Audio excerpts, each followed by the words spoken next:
ராஜு அந்த பூங்கா பெஞ்சில உட்கார்ந்திருந்தான். அவன் மனசு கணக்கு இருந்தது. அவங்க 2 பேரும் சந்திக்க வழக்கமான பெஞ்சு தான் அது. அந்த பெஞ்சில் நிறைய நினைவுகள். அவளோட சிரிப்பு, அவளோட பேச்சு, அவளோட சிரிப்பு, அவளோட பேச்சு, அவளோட சிரிப்பு, அவளோட பேச்சு எல்லாம் அவன் நினைப்புல வந்து போச்சு. அவள் இல்லாத வாழ்க்கை அவனுக்கு வெறுமையா இருந்தது. அவ போய் 1 வருஷம் ஆயிடுச்சு. அந்த 1 வருஷம் அவனுக்கு எவ்வளவு கஷ்டமா இருந்தது. கொஞ்சம் கொஞ்சமா மறந்துட்டு இருக்கேன்னு நினைச்சிட்டு இருந்தா.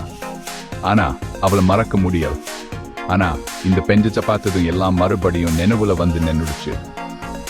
அவன் மனசு இன்னும் அவளோட நினைவுகளையே சிக்கி இருந்தது. அங்க இருந்து எழுந்து போயிடலாம்னு தோணுச்சு. அதுவே அவனுக்கு நல்லது. இந்த பூங்காவில் அவன் நினைப்புக்கு தான் நிறைய இருக்கு. திரும்பி போகும்போது அவளை பார்த்தான். எதிர்த்தாப்புல நின்றுட்டு இருந்தா. அவன் நெஞ்சு துடிக்க ஆரம்பிச்சு. பரிச்சயமான முகம். மீரா, அவனோட மீரா. அவ திரும்பி வந்தாளா இல்லையா? அவ இன்னும் அவனை பார்க்கல. வேத யோசிச்சுட்டு இருந்தா. கொஞ்சம் மாறி போயிருந்தா.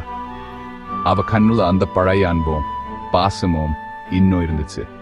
இங்கிருந்து போயிடலாமான்னு யோசிச்சான். ஆனா போக முடியல. 1 வருஷமா பேசாம இந்த பிறகு இப்படி போயிட முடியாது. ஆழ்ந்த மூச்சு விட்டுட்டு மெதுவா சூப்பிட்டான். மீரா, அவ திரும்பினா. அவ கண்ணுல ஆச்சரியம். 2 பேரும் கொஞ்ச நேரம் பேசாம இருந்தாங்க. வருஷ கணக்கு மறந்து போச்சு. அவ கண்ணுலயும் அந்த பழைய வலி தெரிஞ்சது. ராஜு, நீங்க இங்க என்ன பண்றீங்க? அவன் பேர் அவ வாயிருந்து நடுக்கத்தோட வந்துச்சு.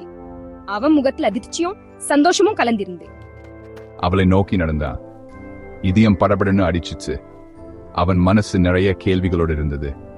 2 பேருக்கும் நிறைய விஷயம் பேசாம இருந்துச்சு. அந்த மௌனா 2 பேருக்கும் புரியலான உணவுகளை வெளிப்படுத்துச்சு. எப்படி இருக்கா? அவன் குரல கரகர்னு இருந்துச்சு. அவன் மனசு நிறைய சொல்லணும்னு நினைச்சது. சாதாரண வார்த்தை தான். ஆனா அதுல ஒரு ஆழமான அர்த்தம் இருந்தது. ஆனா 1 வருஷத்துக்குள்ள அடக்கி வச்சிருந்த எல்லா உணர்ச்சிகளும் அதுல இருந்துச்சு. அந்த ஒரு கேள்வி அவளை நெஞ்ச தொட்டது. ஒரு சின்ன சிரிப்பு சிரிச்சா. நல்லா இருக்கே, நீங்க எப்படி இருக்க? 2 பேரும் அவங்கங்க வாழ்க்கைய பத்தி பேசிக்கிட்டாங்க. அந்த உரையாடல் அவங்களுக்கு ஒரு நிம்மதியை கொடுத்தது. அவ கனவுகளை துருத்திட்டு இருக்காங்கன்னு தெரிஞ்சது. அவன் கஷ்டங்களை பத்தியும் மனசுல இருந்த வலிய மறக்கிறதுக்கா போராடிட்டு இருக்கிறத பத்தியும் சொன்னான். அந்த சந்திப்பு 2 பேருக்கும் ஒரு மறக்க முடியாத அனுபவமா இருந்தது. 4வது பவுன்ராவும் தனியாகவும் முன்னேறுதல். வாழ்க்கையில் சில நேரங்களில் நாம் ஒருவரை விட்டு பிரிய வேண்டிய நேரம் வரும். பேசிட்டே இருக்கும் ஒரு விஷயம் புரிஞ்சுது. வலி இருக்குதா? ஆனாலும் அந்த வலி இருந்து விடுபடலாம். ஆனா இப்போ அதுல இருந்து மீள் முடியும்னு தோணுச்சு. நம்பிக்கை வந்தது. அவளை பார்த்த பிறகு அவன் வளர்ந்துட்டேன்னு புரிஞ்சுது. அவன் மனசு பலம் அடைந்தது. இனிமே அந்த காத வழியில வார பையன் இல்ல. அவளும் அப்படித்தான். இருவரும் முன்னேறி விட்டாங்க. சூரியன் மறைய ஆரம்பிச்சது. ஒரு நாள் முடிவுக்கு வந்தது. வானம் ஆரஞ்சு ஊதா நெட்டுல கலந்து மின்னுச்சு. இப்போ போக வேண்டிய நேரம். இருவரும் தங்கள் பாதையில் செல்வதற்கான நேரம். கடைசியா ஒரு தடவை அவளை பார்த்தான். அந்த பார்வையில் நிறைந்தது நிறைவு.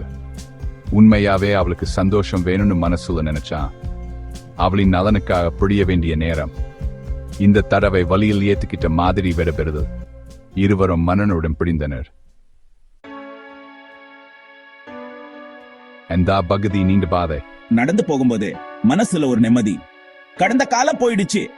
அந்த நினைப்புகளை அதிலே மூழ்கி போகாம நல்லபடியா வச்சுக்கலாம். காதலிச்சான், படிஞ்சான். ஆனா நினைத்துக்கிட்டான். இனிமே என்ன வந்தாலும் சமாளிக்க தயாரா இருந்தா.